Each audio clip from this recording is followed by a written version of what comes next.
So there is an anointing. There is a healing. There is a blessing.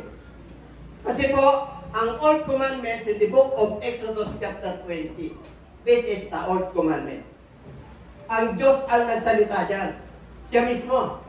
20 verse 1. Basahin nyo na lang yan. Matatagal na po kayo. Alam nyo na yung 10 Commandments. Pero dito po, ang Diyos ang nagsalita. Hindi si Moses. Bago niya binigay po yan, ang mga tao po ay nagpalit ng kasuotan. Sila po ay naglinis. Sila po ay nagiging banal sa harapan ng Lord. Kasi kakausapin nila ang Diyos. The fingers of God print on the rock or in the stone yung 10 Commandments. Kaya dito na po tayo sa verse 3. Ito yung 10 utos. Very familiar. You shall have no other gods before me. Pag sinabing you shall no other gods before me, wala na kayong ibang Diyos, mga Israel. Tinango ko kayo galing sa Egypt, wala kayong ibang Diyos, maliban sa akin po. You shall not make yourself a carved image in the likeness of anything that is in heaven, above or that is on earth, beneath or that is the water under the earth. So nandiyan ang panuntunan ng Lord. Espiritu ang Diyos, huwag kang gagawa ng anumang ribulto o image. Sa langit, dito sa lupa, hanggang sa kailaliman ng lupa. Ano kailaliman ng lupa? Tubig. Or that is in the water under the earth. 5. Ano? Thou shall not bow down to them nor serve them. You shall not bow down. For I, the Lord, your God, am a jealous God, visiting the iniquity of the fathers upon the children to the third and fourth generations of those who hate me. Pangilan na yan ang commandment ng Lord? Pangatlo. Amen? Pag sinabi nyo, you shall not bow, you shall not. Okay, para sa Diyos po yun. 6. You shall not take the name of the Lord your God in vain, for the Lord will not hold him guiltless who takes his name in vain. Katatapos lang po ang Olympics sa Paris. Sa Paris ba yun o sa France? Sa France. Okay? May mga nangyari ba? Meron? Because, ano ginawa nila? Ang pangalan ng Panginoong Yesus ay tama ba yun? Baka fake news to. Okay ba yun? Tama. Baka mamaya nakabasa ako ng hindi filter. Nasa social media po tayo. May nangyari ba? Kaya yung pangalan ng ating Panginoon ay igalang po natin. We must have a reverence and fear of God. Book of Proverbs chapter 9 verse 10. The fear of the Lord is the beginning of wisdom, and the knowledge is holy and understanding. Kaya yung iba, mga kapatid, mababaw lang. Bakit po? Alam, nababasa, ang problema, hindi isinasa. Saan?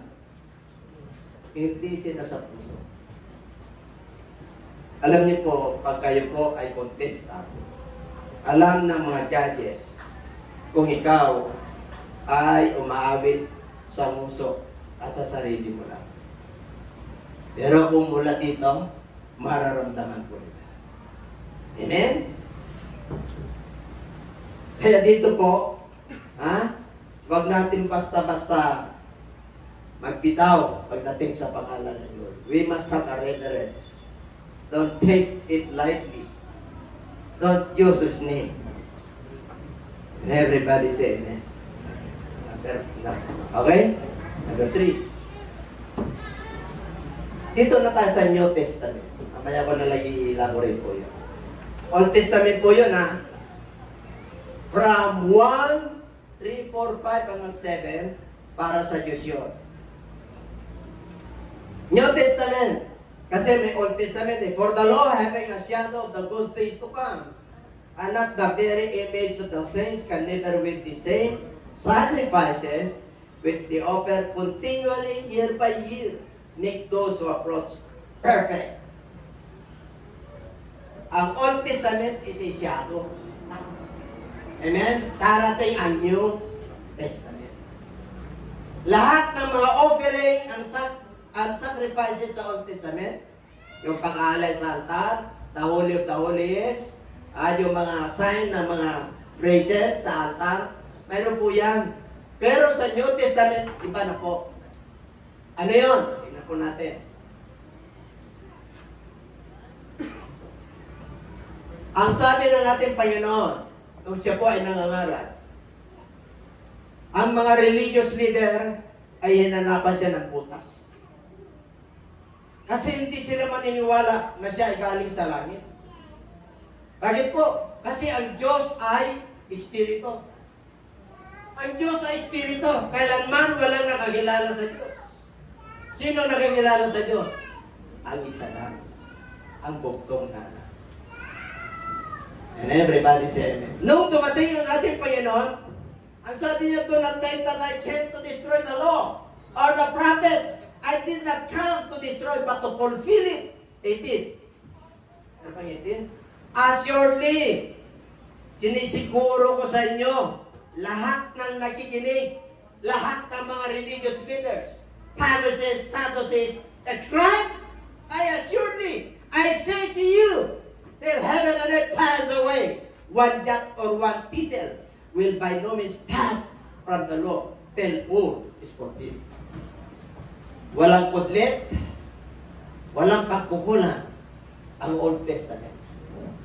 Ito po ay gaganapin at ang magaganap dyan ang ating Panginoon.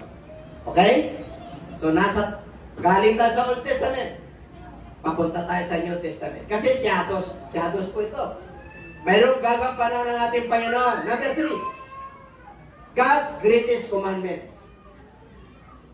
Ito po. What is God's greatest commandment? Alam niyo po kung ano God's greatest commandment? Okay, tingnan po natin. Deuteronomy 6:4. What is the Shema of Israel? Alam niyo ba yung Shema? The principles of faith. The articles of faith. Ang mga anak ng Diyos. Una, bago mo mamahalin ang Diyos, makinig ka muna. Maraming mga Kristiyano nakikinig. Pero dito lang. Wala dito. You honor me with your lips, but your heart is away from me. Amen? Kung standard ang Diyos ang pag-uusapan, di ko sinabi na tayo lang nangangaral ng katotohanan. Marami po. Mga nakujinig po, marami po, huwag kayong ma-open. Marami po ang mananampalataya. Nananali kay Kristo eh. Dumating. Pag Christmas, sila po ay nagbubuli. Kristiyano po yan. Matthew chapter 24. Ang kambing ay nasa kaliwa. Ang tupa ay nasa kanan. Ilan na lang naiwan ko 50-50? Out of 4 billion? 2 billion na lang. This is biblical. 2 billion na naiwan Kristiyano. Out of 8 billion. Matthew chapter 25. Are you wise? Wise virgin and a false? Matalino na mananampalataya at yung isa ay ano ito? Mangmang. Ilan ang naiwan nung kumatok? 50-50. 7 ang mangmang, ay 5 ang mangmang, 5 ang wise. So how many billions naiwan? 1 billion. More or less, this is not that accurate. Don't get that wrong. Maaaring yung iba, ayaw. Pero biblical po yun. Sa rapture day, 50-50 rin. Noong panahon ni Noah, Ilan ang ano? Naligtas, 8 kaluluwa. Pamilya lang. That is the ratio. Noong panahon ni Lot, ilan ang naligtas? 3 lang. Ang panahon natin ay inatulad ng panahon ni Lot. So, yun ang ratio. Hindi ko na-elaborate. Familiar na po kayo ron. At least meron na kayong basihan. And everybody say amen. Palakpan po natin ang ating Panginoon. Palakpan natin ang sala. Yes! Hear, O Israel! Mga mananampalataya, makinig kayo. Ano raw?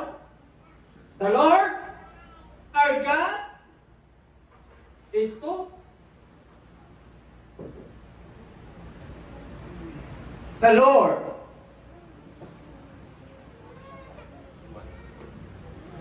Kahit na nagpangaral mo, pag hindi mo nakikilala yung nag-isang Diyos na nakaupo sa trono ng kalangitan. Sorry. Kunti lang po. Asipot ang lahat. This is biblical.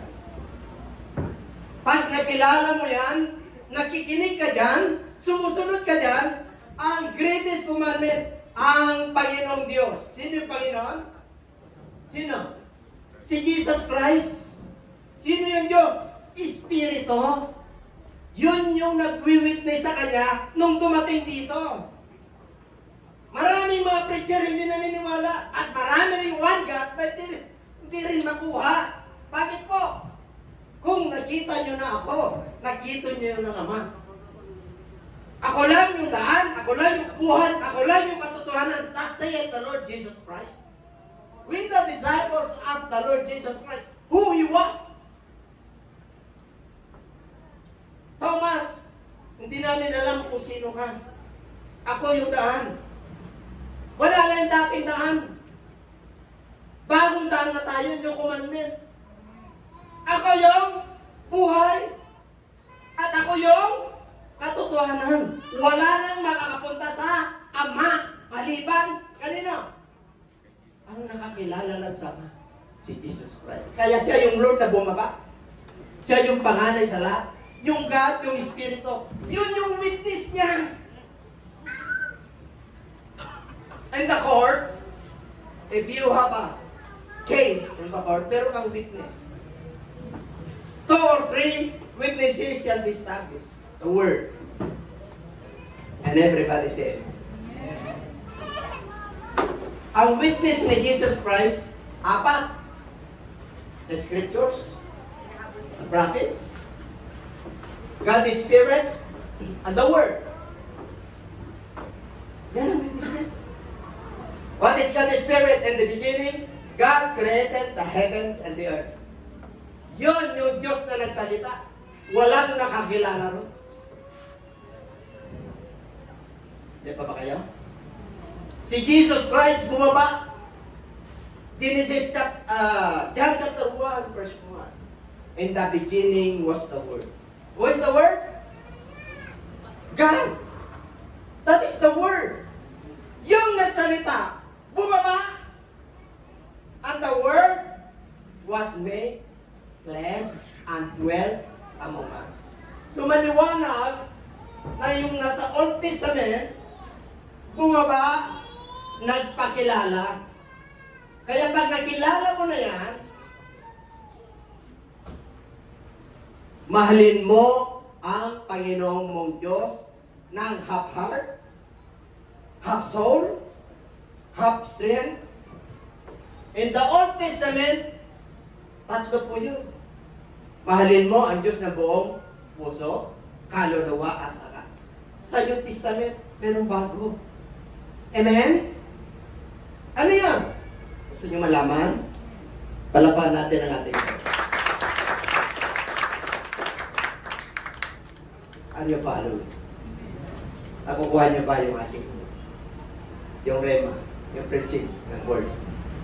Okay. Palaliman natin ng konti. Palaliman ng word ng konti.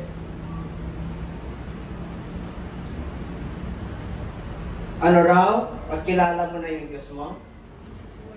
itong mga salitang ito na inuutos ko sa inyo ngayon.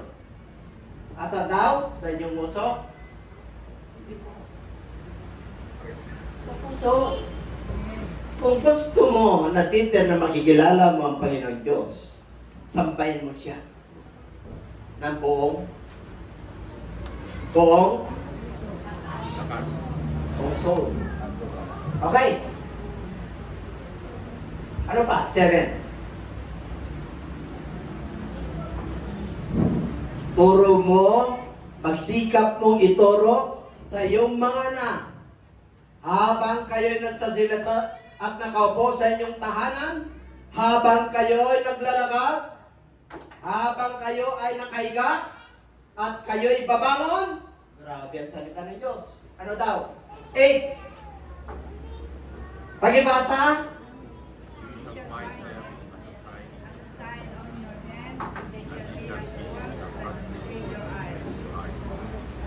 Basa ulit.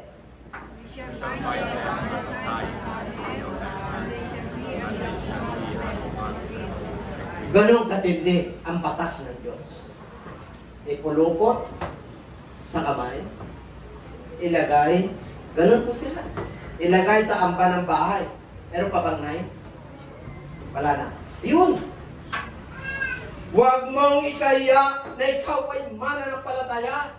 Ilagay mo sa iyong amba ng bahay na ang Panginoong mong Diyos ay si Jesus Christ.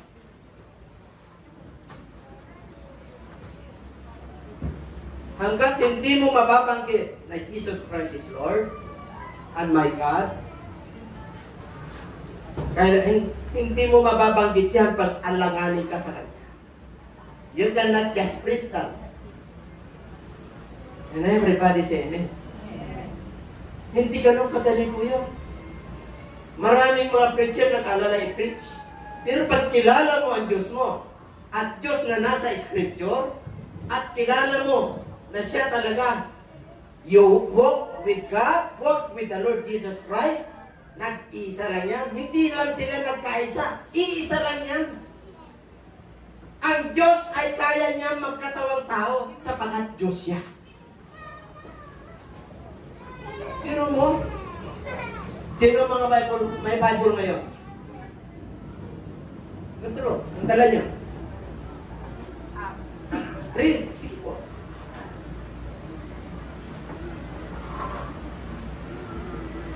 Gusto nyo? Dito naman, nanampalataya na tayo. One God tayo. Binibitbit yan. Ano binibitbit natin? Hindi masama ang gadget. Hindi masama yan. Pero tatatandaan nyo, papyrus yan. Galing sa puno yan, ginawang papel. Diyan isinusulat ang scripture. Hindi ka makapag-memorize yan. I'll tell you. Pag ginanon mo lang, scroll mo lang yan, mapapaw. Kaya pag nandito ka, may identity ka. Na yung scripture, kasama mo yung buhay mo. Hindi lang yung ipinapakita mo. Pati yung buhay mo, ilaw ka, nagbago ka. Amen? Matindi yan. Pagsikapan yung ituro, kanino?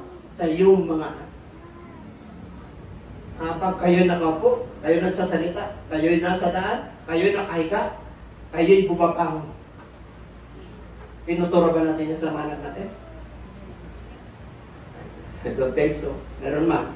Sure daw. New Testament time. Si Jesus Christ na nangaral. Tinanong siya ng may skriba at parisiyo.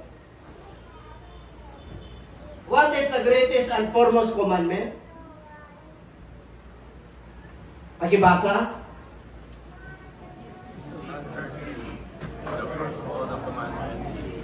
Nagbago ba? Nagbago ba? Hindi. Pakinggan mo, o bayang Israel.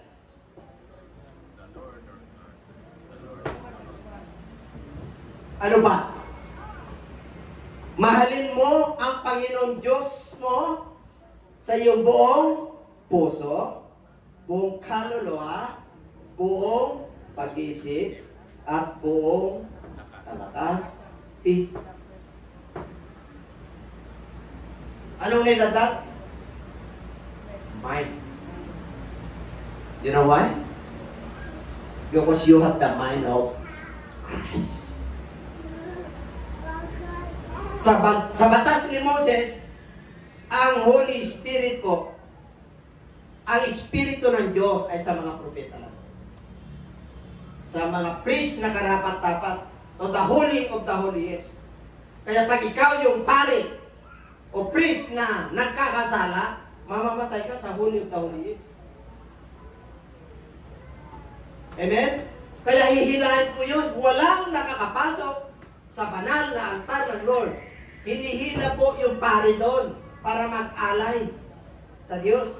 Meron pong tamburin yun, may tali.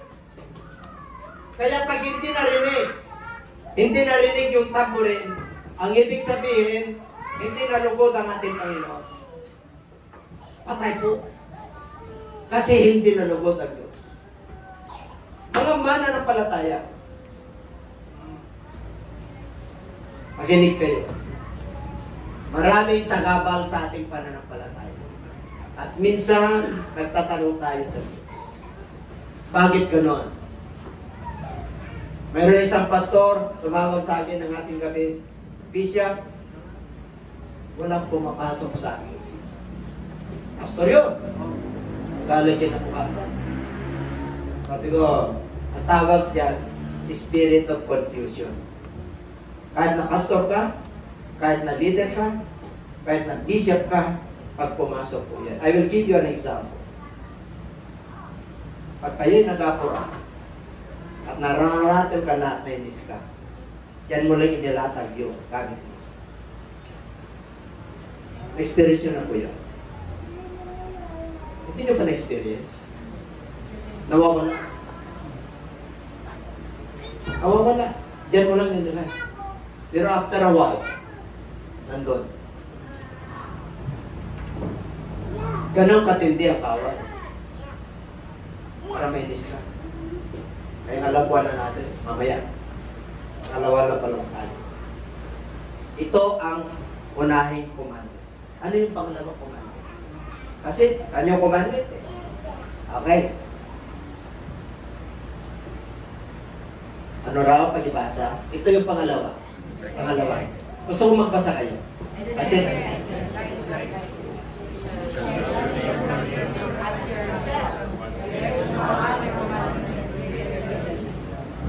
okay? Yung first 4 sa 10 commandments para sa Diyos. Yung 6 to 10 para sa tao. Huwag kang magnakaw. Huwag kang magsinungaling. Huwag kang mga niya. Huwag kang ng false witness against your neighbor. Huwag mong tangkahin covetousness. Na yung kalabaw ng kapitbahay mo, yung ari-ari niya, kunin mo sa susunod mo kukunin yung asawa. See? From 6 to 10 para sa tao. Tingnan nyo, si Jesus Christ. Tinanong siya. Ito yung second commandment. Una, Diyos. Yung first 4 commandment para sa Diyos yan. Huwag kang sasamba. Magkakasala kayo after 3rd to 4th generation. Ikaalam mo ang pangalan ng Lord. Huwag kang gagawa ng pato. Okay? 4 po yun. At yung Sabat, ipangilin mo yun. Kaya yung 6 to 10, para sa atin naman yun. Sinabi ko na po, hindi ko na isa-exercise.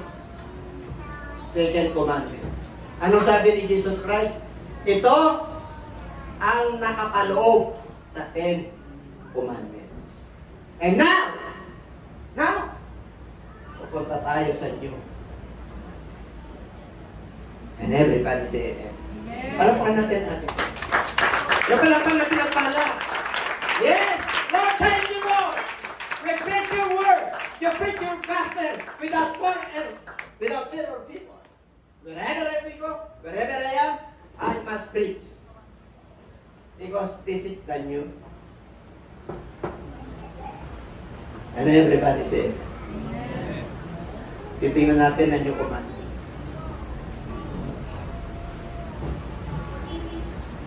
Pag-ipasa, anyo. Dito lang. Hindi, dito lang muna. Sa Old Testament, commandments. Sa Old Testament commandments, hanggang 10 utos. Sa New Testament, a new commandment. I give to you. Ano bang Tagalog ng labuan na natin? Sa King James Version or New King James Version, pag-ibig ang isa-isa ay nasa iyo. Iba yung nagmamahalan. Iba yung pag-ibig sa isa-isa. Mahirap yun, madali ba? Madali ba? Tingnan natin kung madali. Tulad ng pag-ibig ko sa inyo, kaya mag-ibigan kayo o pag-ibig ng isa't isa ay nasa inyo. Ano daw? But this, all will know that you are honest.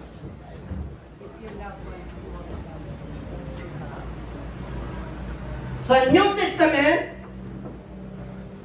Testament, hindi madali maging alaga. Marami kang isusuko sa Diyos. Sa New Testament, the fruit of the Holy Spirit, siyam lang yan. But the lust of the flesh, the lust of the eyes, and the pride of life, and the love of this world, there are a lot of the works of the flesh in the book of Galatians chapter 5 verse 19. 3 verses po yan. Yung 22, isa lang yan. And these are the Holy Spirit manifested. Love, joy, peace, temperance, love, goodness, gentleness. 9 fruits of the Holy Spirit. Pero, sa gawa ng laman, 2 Timothy chapter 3 verse 2. Perilous times shall come. Darating ang panahon na peligro. Ang mga bata ay suwain sa ang mga tao ay matatas, mayayabang. Ilan nakatala ron? Mga 20. Napakarami. Pero sa Lord, siya. Kaya ingat, sabi mo siya katatiing. Kasi darating ang panahon na gusto na lang pakinggan ay yung sa gusto ng kanila. Ay, kung ano ang convenient para sa kanila. Pero pag ang truth ay nandiyan. Hirap kasi may self-denial. Pero may di-deny mo. Mahalin mo ang Panginoon mong Diyos ang buong puso. How would you serve God with all your heart? You must prioritize that. Amen? Pag-serving God, priority. Number 2 lang ang pamilya mo. Number 2 lang ang career mo.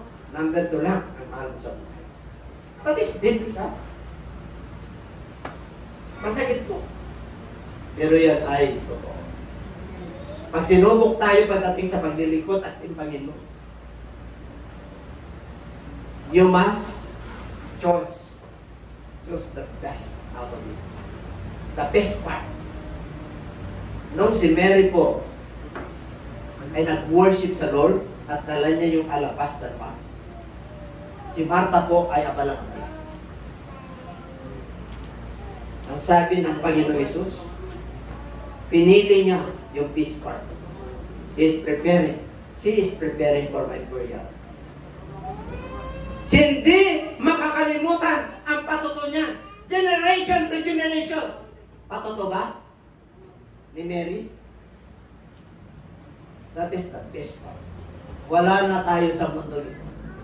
Pag naglingkod ka sa Diyos at nalugod ang Diyos, patuto ka pa rin. Hindi ka nga lalagyan ng monumento, pero yung patuto mo at likasi mo na iniwan sa iyong mahal sa buhay.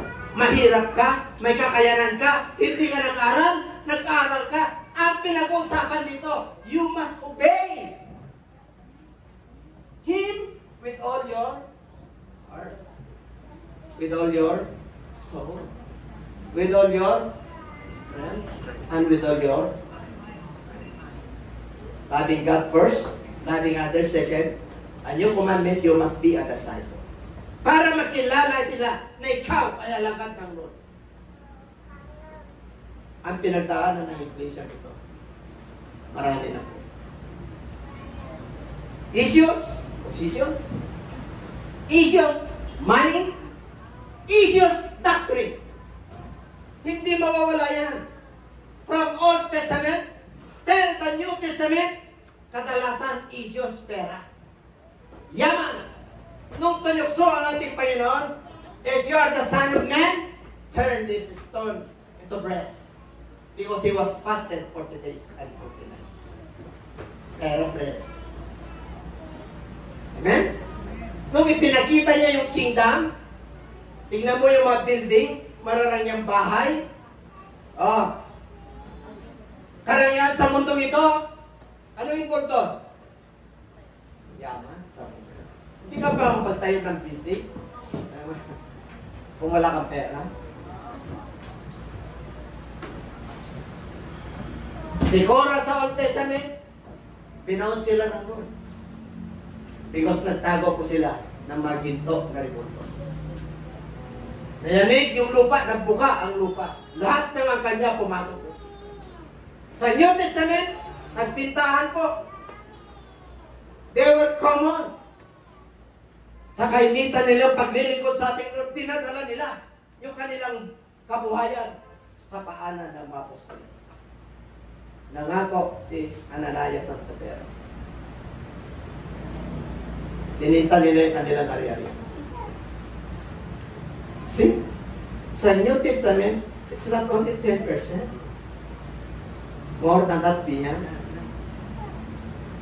Kaya pag-ausapan po natin ang paglilingkod sa New Testament, kung puso talaga, kung lakas, kung kaluluwa, kung pag-isip, kasama yung yaman mo.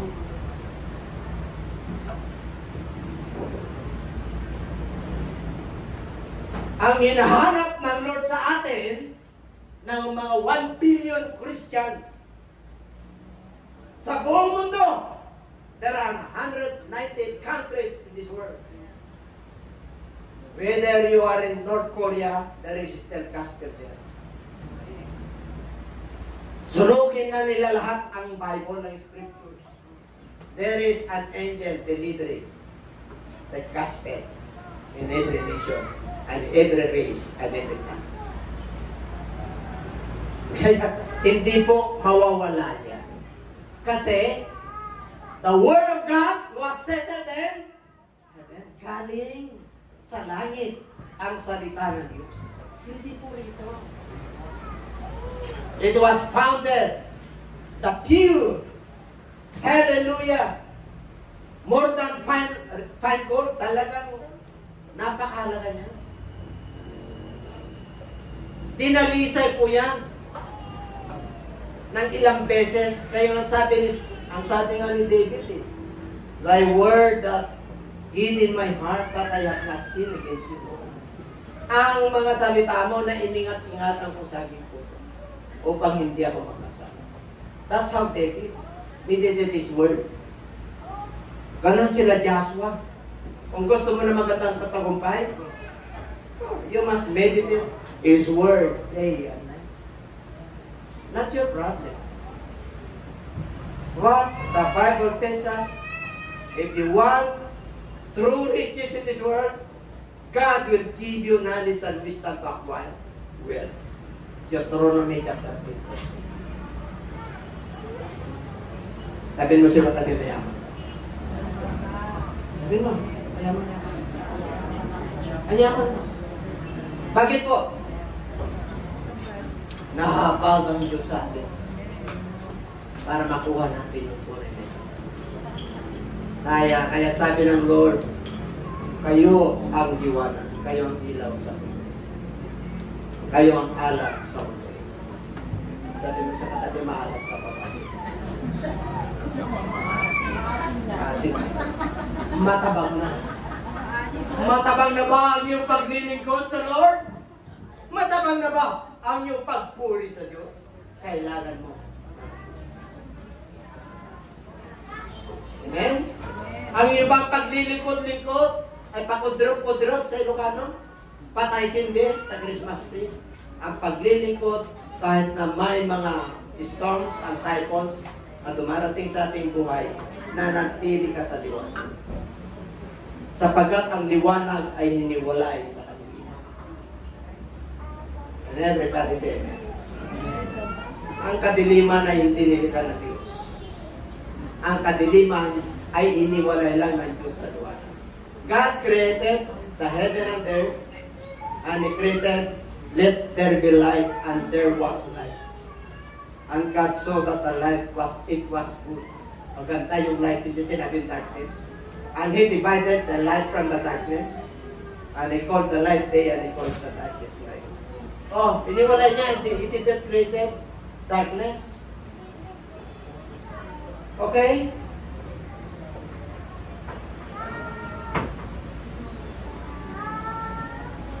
Sabi mo sa katabi, alagad ka. Kanino ka alagad? Kanino? Magtanong kayo? Alagad ka ba yung nasa? Alagad tayo ni Kristo. At yan ay pagmamalasin mo. Huwag mong ikariya ang iyong pananampalataya kay Kristo. Pag ikainaya mo yan, ikakaya ka sa harapan. Kaya yung Bible ko, malaki. At kung hindi ko dala-dala, meron akong pocket Bible. At kung naiwan ko yung Bible ko, nandito. Amen? At kung nag-research ako sa gadget ko, yung cellphone ko, gamit ko na. Hindi ko dapat ikahiya.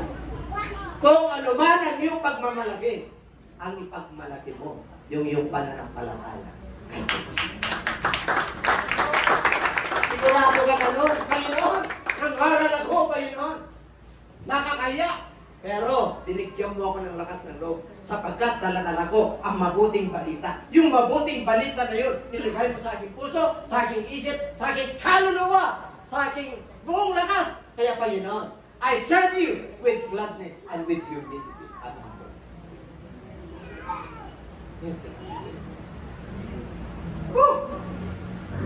Alam niyo, pag nasa inyo commandment ka at alagat ka ng Lord, greater love has no one than this, that to lay down one's life for His friend. Alipin tayo ni Kristo. Yes, tupa tayo ni Kristo. Yes. Pero isang pinakamarka ay friend tayo ni Kristo. GFFF. Ano ba yun?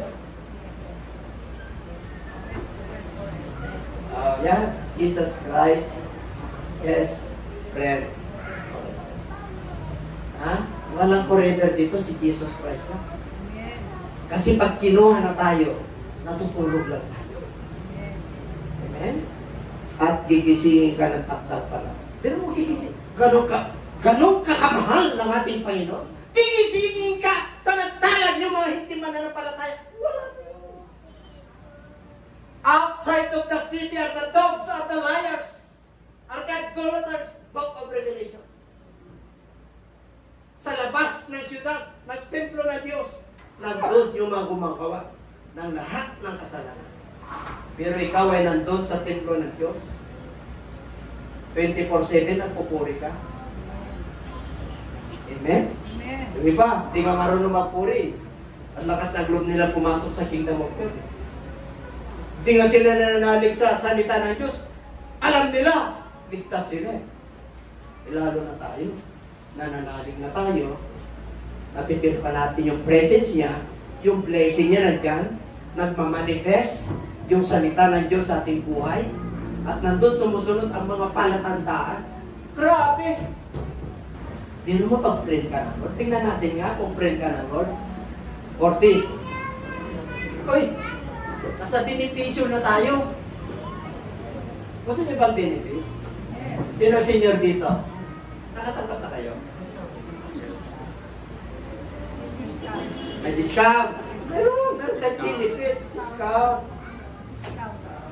Kaya yung mga ibang hindi pa senior, gusto na nila mag-senior. Oh, gusto na. May kakilala ko po. Anak siya sa City Hall. 54 pa lang, senior na. Kaya yung kanyang mukha, senior na senior talaga. Wala ka ng pagdududa. Bakit? Ginagawa niyang senior na hindi pa siya senior. Marami bang sinungaling sa panahon ngayon? Nako-compromise dahil sa hirap ng benefits. Hindi naman dyan. Parang kasilitan yung ngiti nyo, saan yung kumantik tayo. Ang tindi nito. Ang tindi nito. Yung benepisyo mo, grabe. Kaya dapat mong ngiti na tayo. Naamoy ko na eh. Na, yung benefits ang road, naamoy ko na eh. Yung mawalang pera dito, magkakapera eh. Yung mga may karamdaman, gagaling eh. Eh, pangako na Diyos yun eh. Eh, bakit naman hindi ko tatayuan yun? Eh, nangyari sa aking buhay yun. Mangyayari rin sa inyo. You must stand. What is right? The throat always prevails. Tatandaan niyo po yan. Who can be against us if God is with us? Alam niyo, mga kapatid, 1, 2, 3, 4. Apat ang pinagdaanan nito. Signal number 5. Ngayon, signal number 7 na, hurricane na. Pero wala pa rin katugunan ng iyong Panginoon. At hindi pa rin ako sa loob.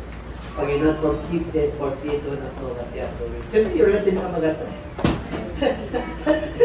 Patawarin mo sila, Panginoon. Hindi nila alam ang kanilang ginagawa. Kaya dahil hindi nila alam ang kanilang ginagawa, you are one of the recipients of the beneficiaries of God. Number 1. Alam nyo na yan. Naparito ang demonyo para magwasak, magnakaw at pumatay. Pero si Jesus Christ pumunta rito para bigyan ka ng masagana. May pera ka ba? Hindi masagana ang buhay mo. May sakit ka ba? Kawawa ka ba? Hindi ka nakahingi sa malasakit center? Kawawa ka na ba? Di masaganang buhay at kasiya-siya para ako ng Lord. Pag ikaw ay mananampalataya, may kumot o walang kumot, may pera o may pera, walang pera, pariho ang iyong paglilingkod at yung pangako ng Diyos na katutukan na isang araw, aabunin ka ng Diyos. Pinuha yung katabi mo po lakas na ito. May pag-asa na ba? Sarap kaya sa Lord. Hindi ka maubusan ng pag-asa. Looking for the blessed hope, the author and the finisher of our faith. Siya ang tumawag sa atin na maging kaibigan. Siya rin ang magtatapos hanggang sa dulo ng ating buhay. Siya ang ating paglilingkuran. Naparito ang demonyo, alam nyo na. Pag pinupuksa ka na at na-disconnect ka na sa Lord, dahil sa kakakadit mo, maghinay-hinay ka, bawas-bawasan mo. Magbigay ka ng panahon sa Lord. Okay? Therefore, gusto nyo maging wise? Benefits number 2. 1, abundant life. Number 2, therefore whoever hears this saying of mine and does thee, I will liken him to a wise man. Build his house on the rock. Pag naka-Lord ka, wise ka. You are a wise builder. Your foundation is the rock. Maraming mga mananampalataya na unwise. Nakikinig, paglabas, anong title na preaching? Nawala. Kinuha ng demonyo. Hala, labas lang.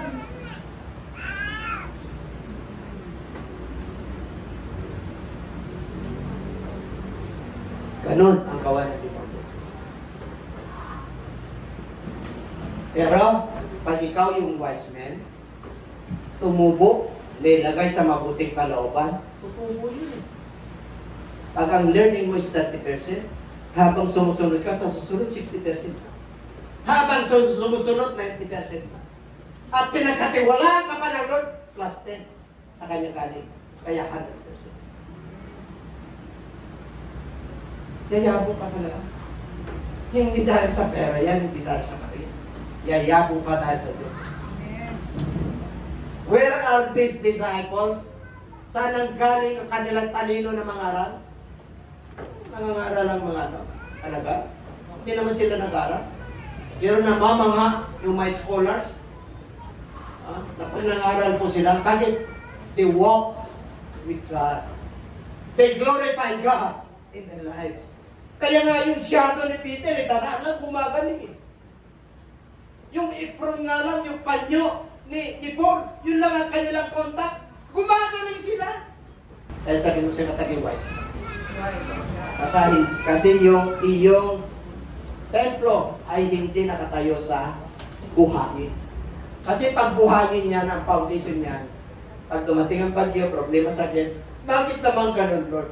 You are always a complainant. Naririnig ng Lord yan. Dumating lang ng walang konting kahit ganito ang buhay. Eh? Alam ni Lord yan, huwag na natin isa-isahin. Alam namin, sabi ni Lord. Alam mo you, sabi ni Lord. Amen?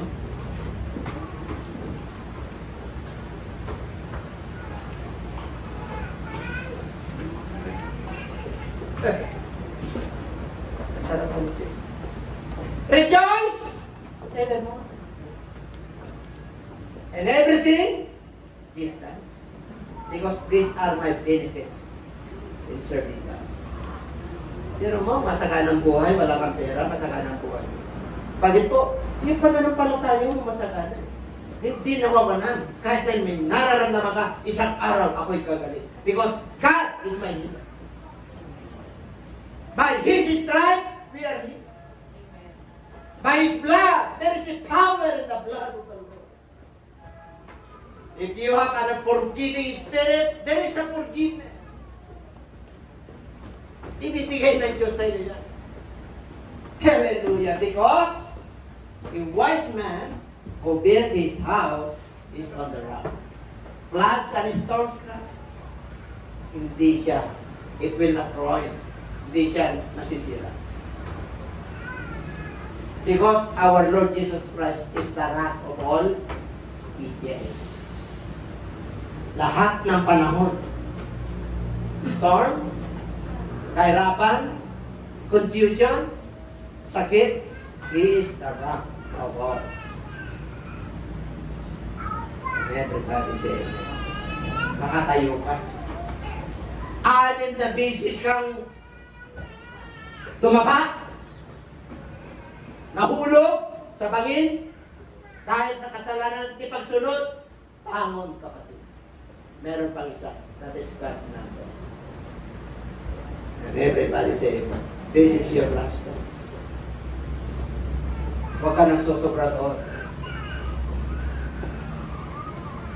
Ano pa? Uy! Ito matindi. Palapakan natin. Ito lang pa. Oh, hallelujah! Oh, you call me Pedro. You have not chosen me, but I have chosen you to be. You are no longer a servant. I've got a friend because I know my master what is doing. Alam niyo, pag friend ka ng Lord, alam mo, nakasama mo siya. Ang mga solusyon sa problema mo nanggagaling sa Kanya. The manna, the revelation of God galing sa Kanya. It's not your own will. Kasi po, sumusunod ka sa Kanya. Nalulugod ang Diyos. You want to be prosper? Amen? Gusto niyo pagpalain ang lahat ng areas ng buhay niyo? Amen? Psalms chapter 1. Mapalad ang tao hindi tumatayo sa kinatatayuan ng masalanan at sa kinalpan. But his delight is in the Lord. Asan daw kanyang kasiyahan? Sa batas. And in his law, he meditate day and night. And whatever he does, he shall prosper. But the ungodly are not so. But they are like a chaff which the wind drive it away. Mga ipalang yan. Yung mga hindi nananalig, yung hindi sumusunod, ang kanilang paglilingkod, parang ipana. Walang dating sa Lord. Nung nag-alay ang magkapatid na si Cain at saka Abel. Sino ang tinanggap ng Lord? Si Abel. Bakit hindi niya tinanggap si Cain? Punong-puno ng sama ng loob. Hindi siya masayang naglilingkod sa Lord.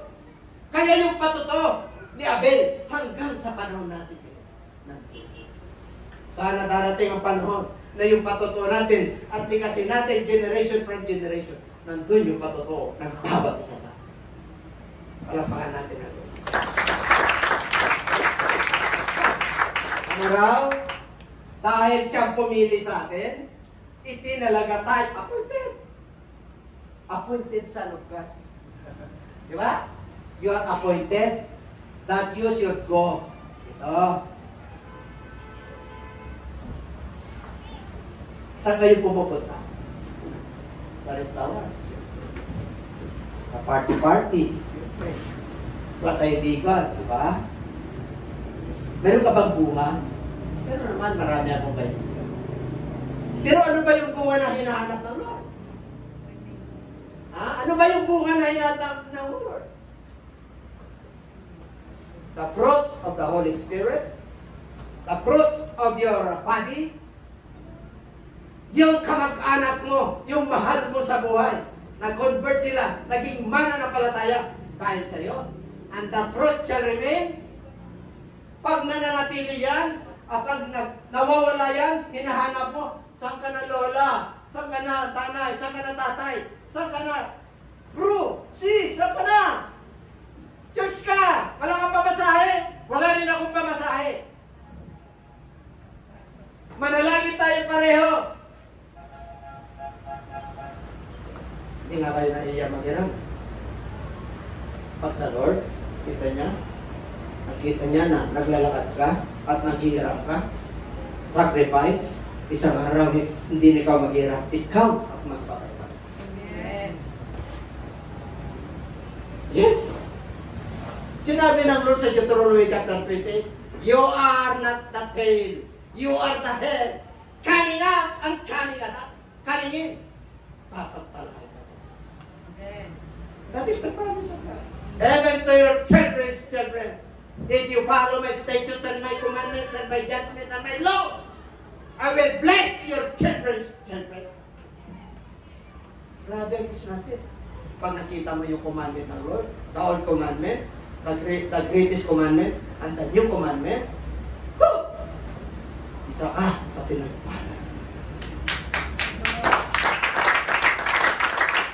Alam mo, pag nag-remain yung fruit mo, nandyan si tatay, nandyan si kapatid, nandyan yung masuwail na kapatid ko, nandyan yung black sheep na kapatid ko, nag-remain naman na napalataya. Whatsoever you shall ask the Father in my name, He will give you.